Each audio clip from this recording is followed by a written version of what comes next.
Hey knitters, welcome back to Aro Knits and Purls. I am your long lost host, Aro of Aro Knits and Purls. As always, you can find my Ravelry, Ko-Fi, Patreon, and Instagram links below. Wow, that was weird because usually I can like spit that all out in like 1 second without a thought, but I really had to think about it because it's been so long. I also include the links to dyers, makers, designers that I talk about in the episode. So if you're new to that, make sure you click the see more little down caret so you can see everything. And let's get right into it. If you are new, hi. I've been knitting for 15 years. I took a bit of a summer off unplanned because I was dealing with a lot, but things are getting a lot better. And while I'm still not at 100% and things are not at 100%, they're getting better. And I've been wanting to get back into the episodes for a long time. And I want to thank the friend of a paralegal named Aaron, who is my boyfriend Sterling's paralegal. So, you know, that's like 2-3 degrees of separation. Anyway, she relayed to Aaron, who relayed to Sterling, that like I really need to get back into the episodes. And so that motivated me. Thank you guys for being so patient with me. I really appreciate it. So let's get to it. I usually structure this as to what I'm wearing, things I've been working on, and then yarn that I've accrued. There's a lot on the last one, the yarn I've accrued, just because it's been so long. The whips, it's kind of fallen by the wayside. I haven't been knitting as much as I used to when I was at 100%, but let's skip that part or get to it later. So what I'm wearing the Lakes Tee by Ozetta. As you can tell from the title, this episode is going to be very Ozetta heavy. She has done me dirty this summer. And by done me dirty this summer, I mean she's been putting out design after design that I have looked at when she's calling for testers, and I'm like, well, I can't not sign up. This is not fair. I can't not sign up. So then I end up signing up, and then she has a pretty short turnaround, so then I just make it my life as much as I can. And that's exactly what happened this summer. 2 patterns in a row. Now 3 patterns in a row. So yeah. So what I'm wearing is the Lakes Tee. The Lakes Tee is based on the similar construction for the Lakes Pullover, which I was also in the test knit for. I think this was in the winter time, obviously because it's so heavy. This was a worsted weight yarn from Sunday Fiber Co. in the colorway Peony Season, and I held it with just an undyed mohair, and it created this fabric. But the construction for the pullover and the tee are very similar. First, you knit a rectangle. You put the stitches on hold right around here where you see the rectangle part stop. You put the stitches on hold, then you pick up for the back.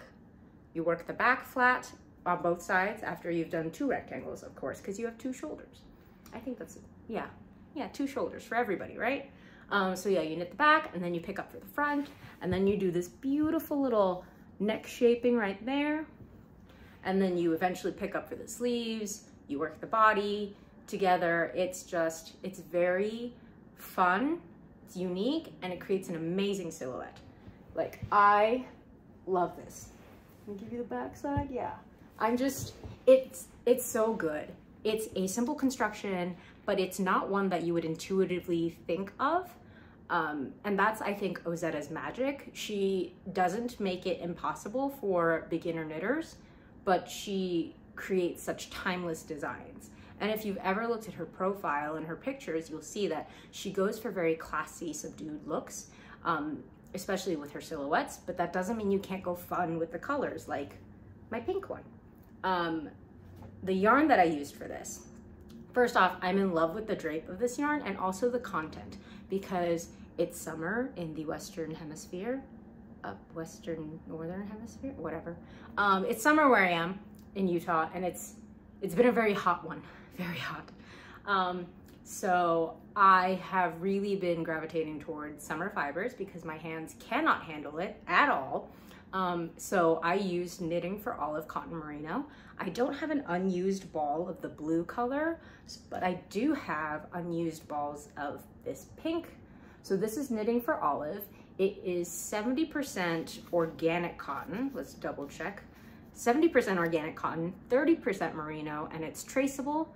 It's Oko text certified. If you guys know, there are some people who follow what I do and talk about who are like fiber nerds, and I often think, I'm like, what am I contributing? Because I don't know anything for like anything. But anyway, I'm really happy with this. The drape is amazing. It's a consistent spin to it, and it feels soft, because I've talked about this in past episodes, especially in my summer fibers episode, I think way early on in my videos.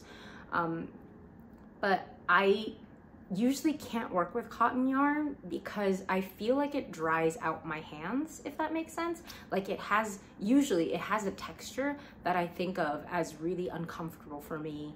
I'm very tactily sensitive. I like my yarn smooth.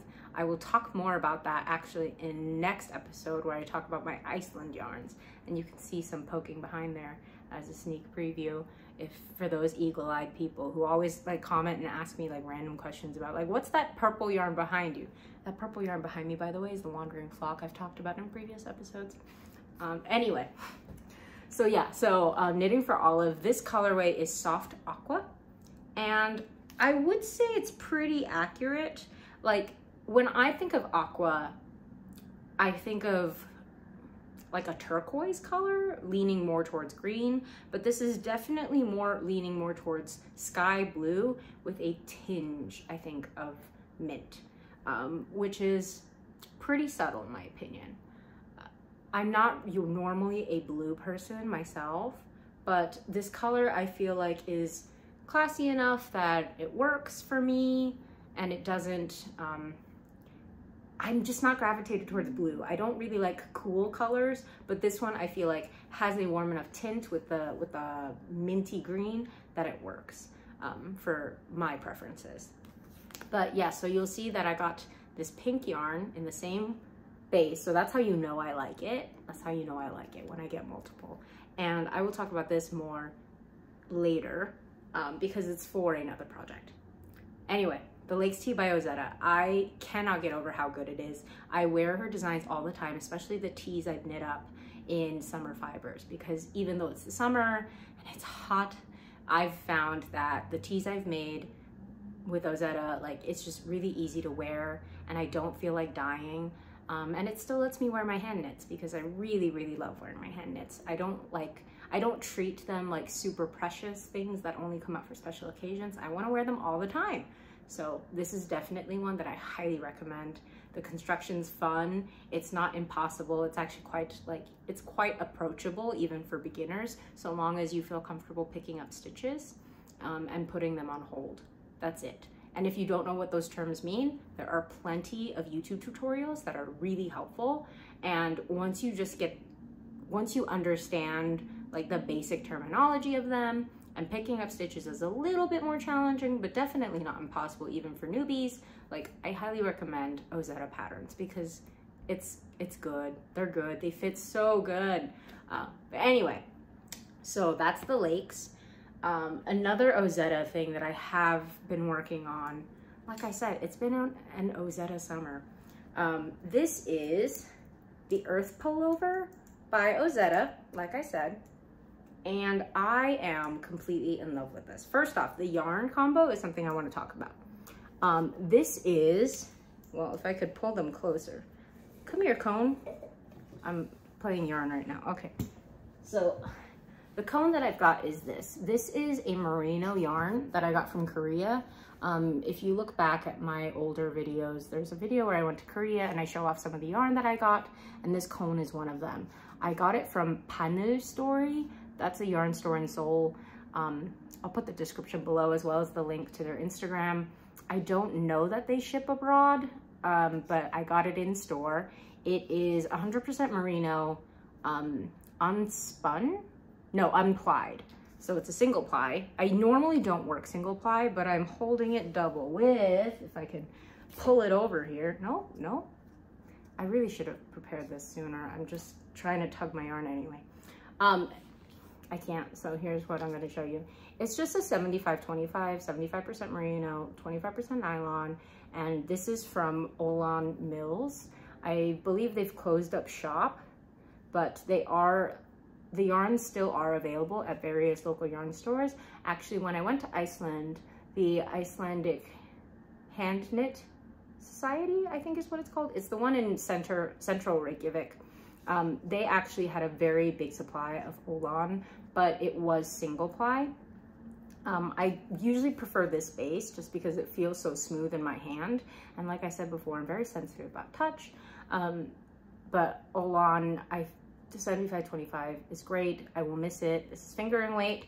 And this is technically a light fingering. I wouldn't call it lace weight at all. So when you hold these together, I was on gauge for the pattern, and I think the pattern calls for a true DK. Yeah, it worked for me, but you know, always check your gauge, especially if you're not sure working with an unfamiliar yarn. Actually, for this one, I did check my gauge early on. Many of my viewers know that I'm a person who likes to live on the knitting edge. I generally don't plan, I don't gauge swatch until I'm well into the pattern, but this one, I actually wanted to take the time and do it. So I gauge swatched, and I know, shocking, but I did undo the swatch afterwards because I'm not gonna waste that yardage. I'm very particular about that. Anyway, love this, love this. It requires no seaming. You just pick up stitches, and I am a big fan of that kind of construction. Where I pick up the stitches is getting really neat, you guys. I would say I've only been picking up stitches confidently for about a year or two now, and I'm really happy with how far I've gotten. You do a folded over collar, so you get this like really professional finish on it. It's twisted rib, and I have found that a lot of times with twisted rib, I am not so good at doing the fold over without a twist. Like you can see even here, it's a little bit wonky, leaning more towards the side, but I'm the person that wears this and I don't care, so I'm just gonna roll with it. But with this one, I did it properly. No twist on that, that's just even. And it helped because you can see here, I just did a regular rib there. So after you get to the halfway point, I twist for a little bit longer than the halfway point, and then I just do regular ribbing, and I found that when I fold over, I can see where the stitches will lay a lot better, and that way I don't have to worry about a skew.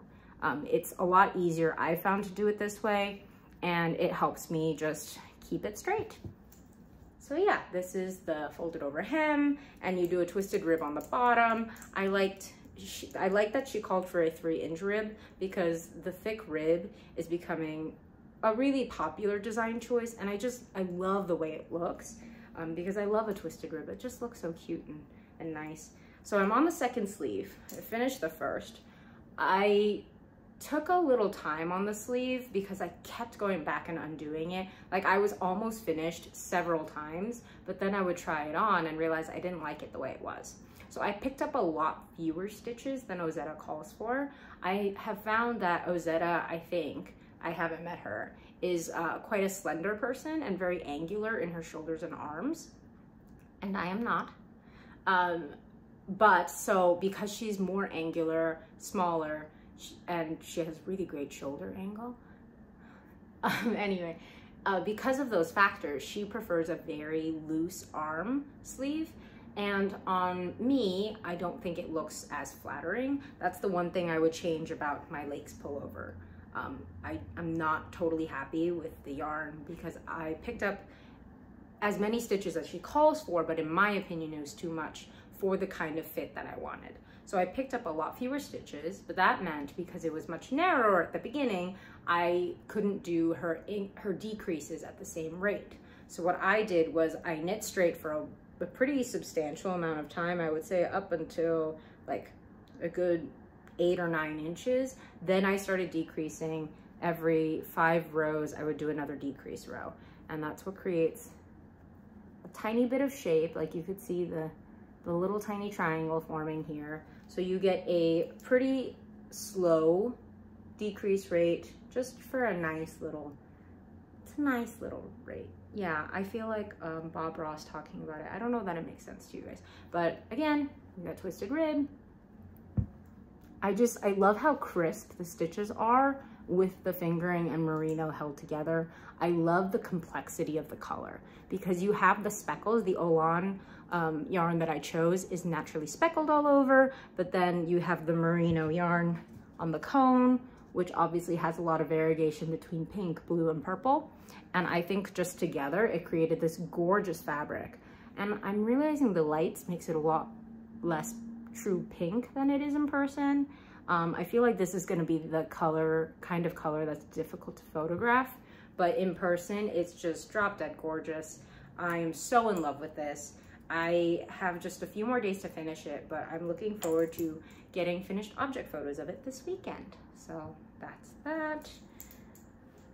And that's, again, the Earth Pullover, which is not yet out, but it will be probably by the end of this week. This weekend, actually, Ozetta announced this weekend it comes out. So keep your eye out for that. It's gonna be great. Highly recommend it. And then while I was away, I also worked on the Air Tee by Ozetta. So the Air Tee is not based on a previous pullover version. This was brand spanking new. And this was a very interesting construction because when you look at the back, you're like, what's going on there? How does that work? So you knit 2 rectangles. She recommends provisional cast on to start. I don't like provisional cast on personally. And I find that picking up stitches, if you are doing it proficiently enough, you really can't tell a substantial difference between picked up stitches and a provisional cast on.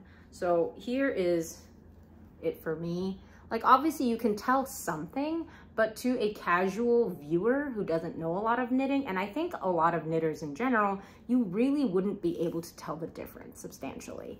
And on the inside, you could see the seam created from picking up stitches.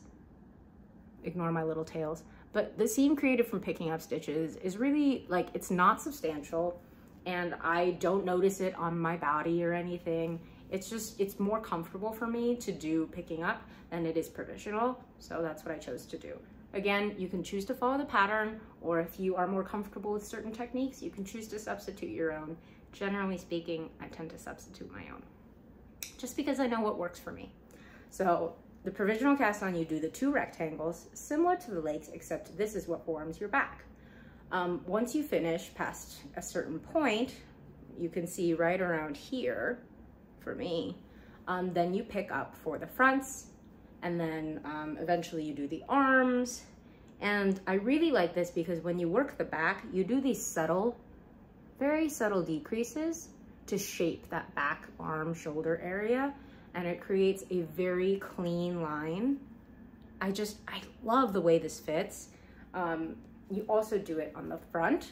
See the subtle shaping that goes on there? Boop, boop, boop. Yeah, very subtle shaping. You can see right there. And that's just knit 2 together or slip slip knit. If you are a new knitter and you want to challenge yourself, you can look up YouTube videos. Like I said, there's a lot of resources out there. It's the drape on this yarn. Okay, guys, I need to talk about this yarn. So I chose the brand Illimani on their Sabri base, which is their fingering, Illimani Sabri. And it's very price affordable. When I got it at, I think I got it at Apricot Yarns in San Diego, but I also know they're carried by several other local yarn stores, including McKinney Knittery in McKinney, Texas, or the DFW area. So they're carried by multiple places. I recommend just looking up the yarn on Ravelry or on the internet and just seeing what pops up, because you can find a lot of sellers that way, especially if they're local yarn stores. I find that's more efficient than like going to 100 yarn stores to see if they carry the same line that you need. And also I understand that a lot of knitters are in a place that's more rural, that's in a place that doesn't have a lot of yarn stores. Like Salt Lake doesn't have a lot. I will say, if you want to go to a local yarn store near Salt Lake though, I highly recommend Seed Stitch Yarns up in Bountiful. It's 10 minutes away from Salt Lake. But anyway, I get a lot of questions like that, like where would you recommend? And always, that's what I recommend. Anyway, Illimani Sabri is majority cotton as well, but partially baby alpaca. I really wish I had a label now because I should have written that down. but it's very price affordable, a skein, and it's fingering weight, and it's a lot of yardage. It's over 420 yards for sure. I dipped into the third skein to finish mine, but I also went a little bit wider than my regular fit. So if you are a size 3 and below, you probably could get away with 2 skeins of fingering weight, so long as it's not the 400 yard type of skein. But anyway, Illimani Sabri, the drape is wonderful. And like I said, I'm very sensitive to cotton yarns because I find it tends to dry out my skin, but this one was incredible to work with. I love the drape of this. Like, drape is the kind of way it hangs, the fabric hangs and folds on itself. And you can see here, it's very airy. It's got a beautiful drape, and the color is very classic. I'm really glad that I chose this yarn because it is more price affordable at $15 roughly a skein. Like, that's very affordable if you're going to get 2, even 3. Very price affordable compared to a lot of the indie yarns that I use. So I like to try and get equal representation of more affordable and, you know, the more expensive indie yarns that I really like. But yeah, so Air Tee, I highly recommend. The construction, like the lakes, it may be foreign to you, but it is not hard so long as you read the instructions, and always you can check the tags, you can check the project page for recommendations and tips. But I really think that even a beginner knitter, if they challenge themselves, can do this without question. You just have to be a little bit patient with yourself and willing to make mistakes. And I know that's easier said than done, because when I was a new knitter, I did not feel comfortable taking risks and challenges because you put a lot of time into something. So it felt like if I mess up, I'll never get that time back. But that's a regret that I wish that I had pushed through. You know, that's a fear that I had that I wish I had pushed through, because once I did start challenging myself and learning new tips, I have loved it, and I've never looked back, because now I get to make all these fun, beautiful garments that I just love to wear. So it's just my past knitter wisdom being, you know, passing on to you guys. Then while I was kind of going through it, I was going through it, you know, so I didn't really want to knit except for Ozetta patterns, because like I said, it is challenging enough to make you feel like you're really accomplishing something, but it's mindless enough to be comforting. So the only thing I wanted to work on were Ozetta patterns. So in addition to the various test knits that I did this summer, that's 3 test knits, Ozetta alone, I also started working on another moonset tee. So I showed you guys the moonset pullover that I just finished earlier this year. And then I started thinking, you know what, I could really use another moonset tee, because I already have one in tee, but I wanted another. And this one is close to black. I've never used a black yarn, so that's why I thought it would be fun. So this one I'm pretty sure is called Inkwell, but I know it's from Hypothesis Yarns. She's no longer dyeing, but she did a beautiful job on this. Like, it is a blue-black, I guess you would say. I've talked a lot about the construction of the Moonset series, whether it's the tee or pullover, quite a lot in previous episodes, just the last couple, because I made one and I'm obsessed with moonsets. I kind of like, I'm thinking about my Rhinebeck sweater and casting on, and I'm just like, I just want to make more moonsets. Is that too much to ask for? Can I just have an entire wardrobe of moonsets? But I will do other things. I have promised myself. But yeah, so this is another thing I've been working on, and so that makes 4 Ozettas. And then the other thing I've been working on, or thinking about working on, planning on working on, is this. So this is the Miles tee by Ozetta. This is the back, and yes, you have this gorgeous eyelet detail on the back shoulder. It's so pretty. I test knit this for her last year, and the yarn, oh gosh, it was from Porter Wool Co. I'm pretty sure, Porter Wool Co. I'll look at my previous projects and post in the description below what the yarn actually was, but I'm confident it was Porter Yarn Co. I'm just not 100% sure on the colorway. Again, I will put it below, I promise. But anyway, I did this test knit for Ozetta. I love the way it fits, except this is one of the few times that the arm was a little bit too small. And I actually picked up how many stitches she recommended. I think I would just be happier with a larger size because I like more loose fitting tops and short skirts. That's just my preferred look. But I'm so in love with the construction of this tee.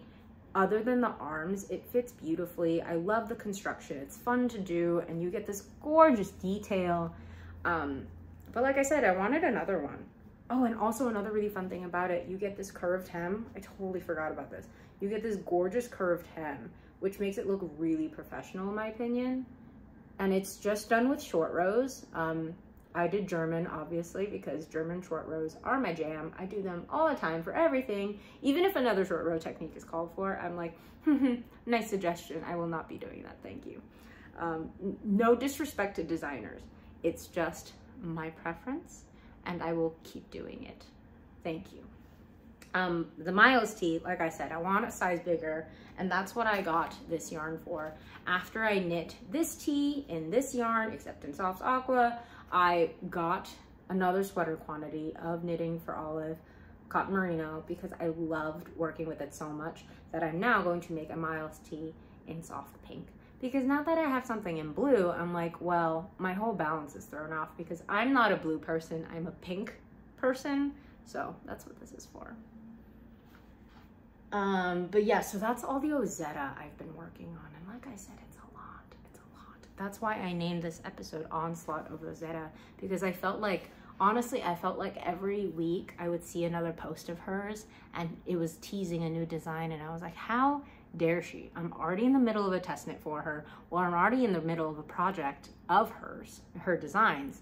And here she is just tempting me with another. But alas, it's my cross to bear and I'll do it. No, I'm kidding. I love her designs. Love her. Hashtag obsessed. Truly. Let's get into the yarn because there's a lot surrounding me and I just need to start putting it away. I've had so much yarn just like balanced on my windowsill and my couch that I haven't really been able to lay on my couch comfortably without having yarn just fall on me. And while that is a fun experience the first 2 times it happens, sometimes you just want to watch TV without the cascade of yarn over you. So anyway, let's get it going. I have shown you guys this before, these yarns. This is Cat Sandwich Fibers. I love her labels, they're so cute, bright neon pink. But this is her trusty base, which is the 75-25 superwash merino and nylon base that I usually prefer because it's super soft, super smooth. Like I said, for me, it's a very important thing. For others, it's less important. It's a matter of personal preference. But the colorway on both is Café au lait, which is coffee with milk, but this is definitely more of a cream. It's definitely creamy peach pink. You can see here, and it's gorgeous, don't get me wrong. I'm not saying because the name is what I would call not totally on point. I'm not saying that the yarn's bad. I'm in love. That's actually why I'm showing it to you guys again, because I'm going to use it for a new test knit I have for Tori U, or Tori Knits. I'm obsessed. It's going to be ribbed all over, and normally I don't like ribbed sweaters, but the way this lays in her photo, teaser photo, I knew I had to do it. And it calls for fingering weight and lace. And I normally would go for a mohair, but lately I've been on a Surrey kick, so I'm gonna keep going with the Surrey. But that's what this is gonna be. I just wanted to show you guys again because it's my cast on next cast on. Yeah, I know how to speak. So that's that. And then other yarns that I got. These are old ones too. I'm debating on casting on something with these yarns for my Rhinebeck sweater. I have so many Rhinebeck sweaters in my head. So I am going to the Rhinebeck area in October, but I'm not going to Rhinebeck itself. I'm actually only going to Woolen Folk. And that's just because I don't really want to do large crowds. I find that it's draining for me. And while it sounds like a lot of fun to meet so many people, a lot of the dyers that I want to see are all going to be at Wool'n Folk, and I don't feel a huge desire to spend more time, you know, at a big place that'll leave me kind of socially drained. So if you're going to Wool'n Folk, I will see you there. If you're just going to be in the area, hopefully I'll see you there. Yeah, so there's that. And this is some of the yarn that I'm thinking of doing a run-back sweater for. I have definite plans to do a Dorney by Creabea. Those are for sure. That's for sure. And then it's the question of the seasons. Do I want to do, seasons is also an Ozetta pattern, by the way. I am nothing if not on brand. So it's an Ozetta pattern, seasons. I think it's fisherman rib, which looks a lot like brioche, but it's, I think, a more approachable than brioche to new knitters. And the question is whether I want to go totally neutral palette, much like Ozetta, or if I want to go a little bit more soft fairy tale pastel, which is kind of my brand. So do I want to combine these bluish yarns? And I know what you're saying. Aro, you have been saying all episode that you're not a blue person, yet here you are wearing blue, planning on blue, or at least thinking about it. And to that I say, I contain multitudes. I just know it's pretty. And maybe it's because it's so hot out and I'm craving something soothing, but I am attracted to blues this summer. I won't deny that. But anyway, the question is, do I want something totally neutral, like a soft beige, or do I want this? And I haven't made up my mind. I will think about it more, because it's all I've been thinking about for like 12 hours straight. And yes, I have a full-time job, and I can think about multiple things at once, and one of those is what kind of palette of yarn I want to go for. So there's that. Oh, I should probably talk about the yarn. This is the Wandering Flock. The Wandering Flock is one of those dyers that I'm so excited to see at Wool'n Folk. She's gonna be at Wool'n Folk, by the way, in case y'all want her yarn and have never tried it. I've talked about Geraldine, the Wandering Flock, a lot. I consider her a friend. We've met in person several times, hung out several times. She's just the sweetest person ever. And her business philosophy, I really appreciate. She's just a very kind, thoughtful person who really cares about advancing other women, and I love that. I love that. So I highly recommend going to her booth at Wool'n Folk. But this colorway is called Mother of Pearl, and it's this very pearlescent blue, so soft lavender, soft neutral. It's really pretty, and knit up, it's even more stunning. And I'm thinking of pairing it with this yarn. So this is Plucky Knitter in their mohair base, which is 72% mohair, kid mohair, and 28% silk. It's 459 yards, so it's quite a lot of yardage. But that's normal for mohairs and suris because they are so light. And they go really well together, obviously because of the similar color palette. And that's always a concern of mine because I'm not a super high contrast marl person as of yet. I hope to do a super high contrast marl eventually, but that is way further down the line of things I want to do right now. So yeah, so this is the question. Do I want something super pastel or something super beige? I don't have the beigey yarn to show you because I want to show it to you next episode. But that's what I've been thinking about, and hopefully I will have made a decision by then. Then I have so many yarns. Okay.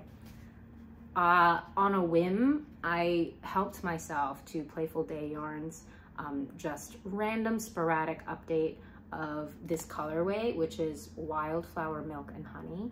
I think this was a one of a kind technically because Milk and Honey is one of her classic colors. It's just this very soft cream color with a little peach undertone to it. But this one is a lot more peach. And I could not help myself because she had sweater quantity of DK, and lately that's been my favorite weight to use, obviously not during the summer, but like normally speaking, I'm always looking for DK. I just love the thickness of it and the stitch definition. I just think DK is one of my favorite weights to work with.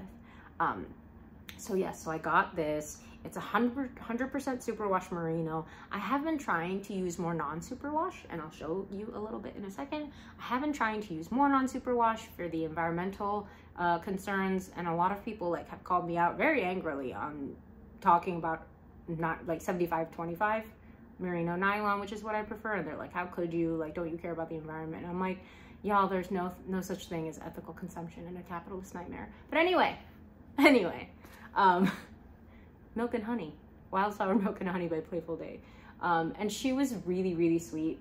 If you didn't watch my stories, the way she packages her yarn is gorgeous. Like, she did a beautiful parchment paper tied up with yarn and a little stamp. It was gorgeous. She also included this little mini. Oh, it's like a soft pistachio color. It's obviously fingering weight. It's so cute. There is a good contrast to it, but obviously it's not enough. And it's not DK, so I don't want to hold it double, so it'll be even less. But it is really cute. I'm going to save it because maybe one day I will want it as contrast color for either a colorwork fingering weight sweater, or maybe one day I might make socks. I probably won't, but I want to save it anyway because it's so pretty. Yeah, it's just a really soft green, pistachio green.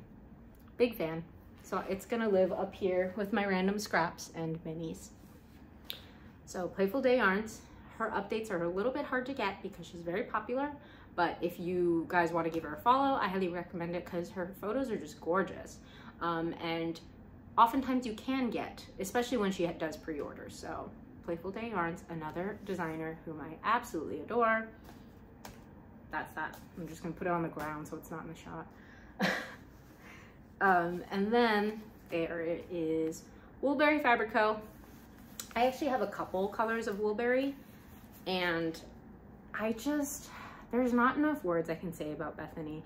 I have gushed about her so many times, and I feel like if you don't know me, then you don't know how much I love Bethany and Woolberry Fiber Co. But I do. It is a family business. Like, her mom comes in to help. She obviously comes up with the colors and works there, obviously, but her husband also does as well. And I love the idea of a family business. My mom and we had a family business too, so I really appreciate the entrepreneurial spirit of women. I think it's very important to cultivate and support. But this is mohair. Bethany calls hers berry, Woolberry. Berry mohair is the base. It's 72% mohair, 28% silk, which is pretty much the standard these days. It didn't used to be, but anyway. Bethany does not like working with mohair. She finds it itchy. So her rolling out mohair is pretty new. I want to say she only started doing it maybe this year or at the end of last year. Regardless, it's gorgeous. The colorway is Meet Me by the Coast, and it's this lovely dramatic, see how dramatic that is? It's this lovely moody brown with interspersings of blue and gray. Yeah, blue, gray, and tan. Definitely stronger on the brown on most parts though. And I am hoping to get a yarn that is closer to blue-gray to hold it with this, because I don't want this by itself. I want to hold it with something, and I have seen so many projects from other people that do a high contrast lace, fuzzy lace, whether it's Surrey or mohair, and a solid color, and it's been really inspiring for me. So I really, really want to do one, and that's what this is for. Eventually, one day it will be. And the other Woolberry yarn I have is Summer Holiday. So both of those colors, this one and the other one I just showed you, were part of her Woolberry collective. It's basically a monthly club where you are guaranteed one skein as part of your membership, but then you can also choose to add on for a whole sweater quantity. I love that system because I'm a person who only makes sweaters. I don't want single skeins. And I don't want sock sets because I hate making socks. So I really like being part of the collective. It's exclusive, like no other people can get those colorways. It's just a lot of fun. And there are 2 colorways each month, so you get to pick, and I love the option of choice. So this is on her berry worsted. This is also 100% superwash merino. It is double ply in a really thick way, which makes me feel like it's non-superwash, but it's definitely superwash. Again, sorry to people who are mad about it. It's called Summer Holiday. It's this very deep ochre, close to orange. It has a very strong glow. Even though it's called Summer Holiday, I get big fall vibes. So I'm also thinking about this for a Rhinebeck sweater as well. And at this point, I'm just like, Aro, you need to limit yourself to at least 2 ideas, max 2 ideas. But then the other part of my head is like, or we could just cast on everything and see what's actually finished at the end. And generally speaking, that side tends to win. The whimsical, impetuous side, that tends to win. But anyway, Woolberry, lovely, lovely company. Really like to support, and gorgeous colors. Like, look at the saturation on that. It's just like punching every other color in this frame. So love that. More yarn. So while I was going through it, I actually ordered some yarn from Camellia Fiber Company. Sylvia is also a friend of mine, and she owns and runs Camellia Fiber Company. She had a special one-of-a-kind color called Love Camellia, so named after her company, and it's so pretty. It's this delicate pink with pops of neon pink. I love it. It's very Barbie before everybody became into Barbie. And I just want to say, like, I'm not one of those people that's like, oh, I was into this before it was cool. But I am loving that everybody's jumping on the pink train. Love that. Love it for me, because every dyer is coming out with hot pink, light pink, any shade of pink. And I was like, yes, yes, more. But anyway, so I ordered this colorway, and it was a pre-order because it was a limited run. So she wanted to do a pre-order so as many people could get as much as they wanted for a limited period of time, of course. So I got a sweater quantity of Surrey.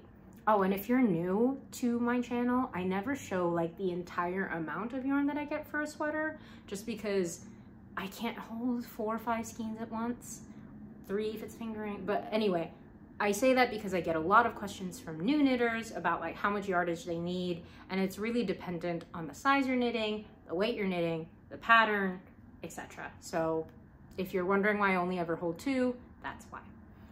But I love this colorway, and I was really excited to get it. But Sylvia, who's an actual angel on this earth, she's just so sweet and thoughtful. She sent me samples of her entire line of her new base, just as a pick-me-up present. Like, she didn't even tell me she was gonna do it. It was just in my package, and I was high-key crying, like high-key crying. But it was just so sweet and thoughtful of her. So this is her new base, Som. So Som, or Som, I guess is the Americanized pronunciation. Som is the Korean word for cotton. And you're looking at this and you're like, I see that halo, that can't be cotton, but it is. It's 42% alpaca, 8% merino, and 50% Pima cotton. So Pima cotton is a subset of cotton, and cotton tends to have qualities that lets your fabric breathe, right? And the baby alpaca is quite warm. So I think because it's 50% cotton and then 42% baby alpaca, you'll get the cooling effect and still be able to stay warm. So I'm also thinking of a Rhinebeck sweater out of these. I want to do Andrea Mallory's striped sweater. And I think this would be perfect for it. The way this knits up is pretty much a DK weight. Yeah, I would say it's a DK weight because you get 50 grams in each skein, and that's 164 yards. So if I double the amount, you know, 100 grams, then that would be well over 300 yards, which is, I would even say, technically, no, because of the halo. Because this is a very fluffy yarn. There's a lot of squish to it. You can see the strands themselves, there's a lot of air in that. So that means it'll bloom quite a bit when you knit it up. And what I mean by bloom is it'll fill in the gaps quite well. So because it's a fluffy yarn, that's something to keep in mind, whether it's fingering and mohair, whether it's Surrey and fingering or anything else. Like, The gauge itself won't change, but the density of the fabric will, I find. Anyway, so I want to do a striped sweater with this, just with all the different colors to really show off the subtle variations of color. So you see here, this is called Silver Juniper. It leans quite blue-green in a soft way, kind of like the soft aqua, but this definitely leans more green than the soft aqua I'm wearing. Then you have Clay Dust, which is this lovely orangey beige. It's still pastel, and that's what I really love about this collection, that it's the pastel colors I really look for, especially with Camellia. She specializes in soft, neutral colorways. This is Carnation. I have a number of sweaters in the colorway Carnation, and it's this very soft, delicate pink. Then you have Lichen.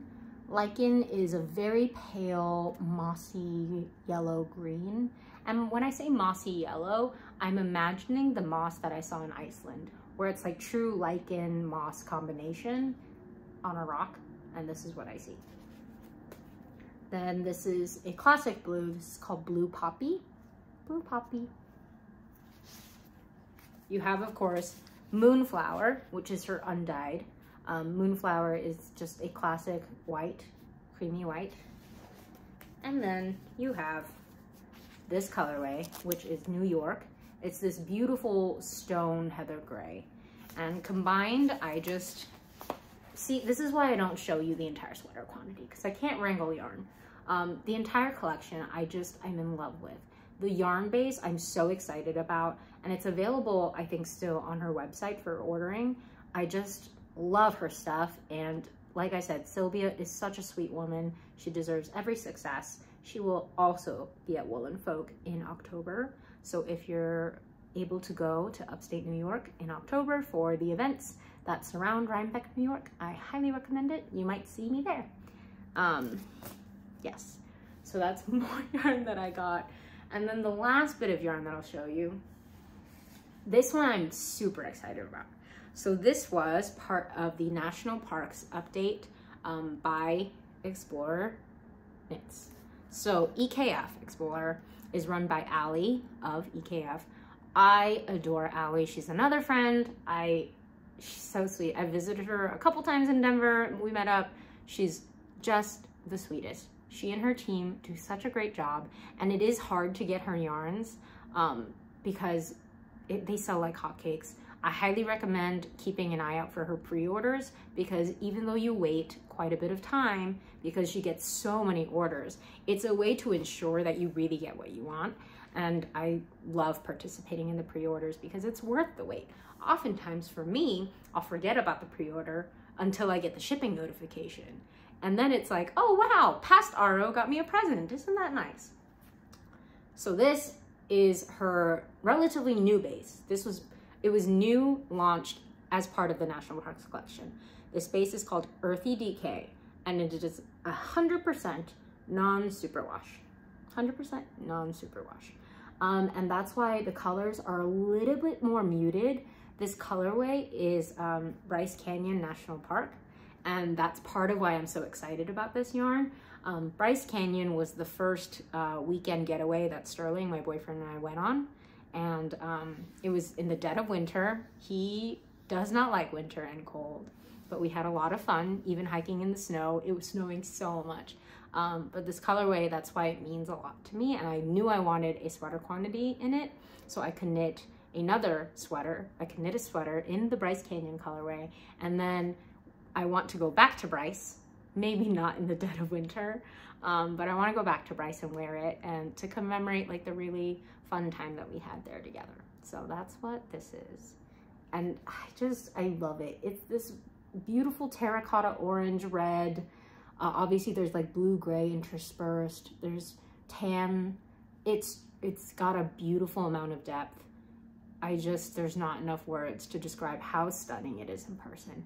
And non-superwash yarns, for those of you who are less initiated in fibers, I don't know a lot. I really don't.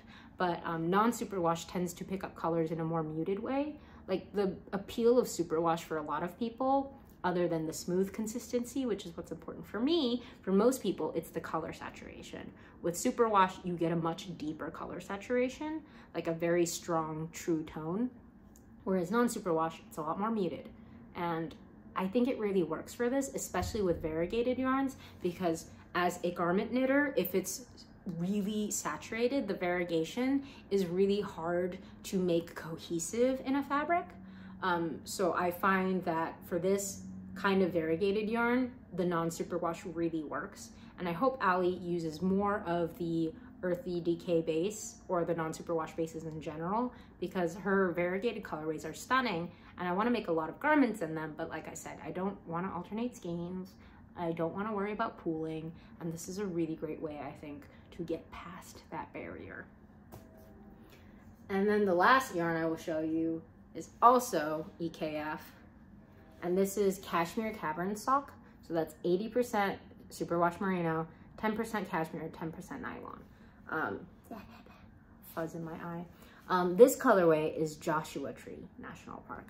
I have never been to Joshua Tree, but it's on one of my list of places to go because I really love the desert. It's just one of those things. But this colorway is gorgeous. I love that I got it on the cashmere base because Ali does a lot of her, is it Carlsbad? Anyway, she does a lot of the 80-20 base.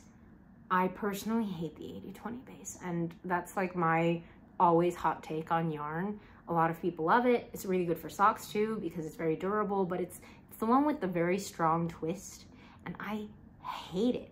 It just, to me, when it's knit up, I can see it, I can feel it. I just don't like it.